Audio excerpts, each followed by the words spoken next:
Have you ever created a Canva design and wished a headline or keyword stood out just a little more?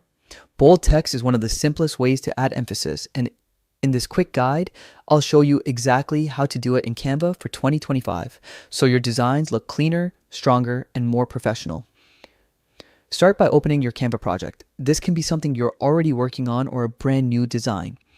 If you don't have any text yet, just add a text box to the page so you've got something to work with. Click directly on the text you want to change. As soon as you do, Canva's editing toolbar will appear along the top of the screen. You'll see options for font, size, color, spacing, and more, but what you're looking for is the bold feature.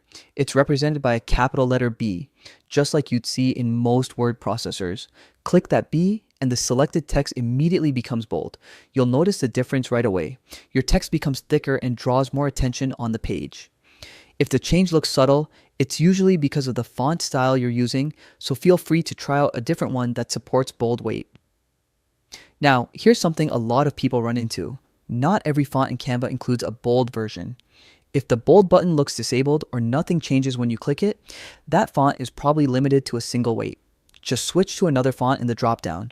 Canva has tons of options that do support bold. You can also toggle the bold effect on and off to compare how it affects your layout. It's a great way to test emphasis without committing to a change right away. If you can't edit the text at all, the element might be locked. Just select the text box, look for a small lock icon, and click it once to unlock.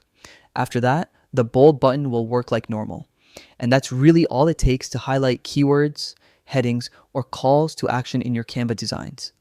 Bold text might seem like a small detail, but it's one of the easiest ways to guide your viewer's eye and make your message clearer. If this walkthrough helped you out, hit like and subscribe for more quick Canva tutorials and easy design tips.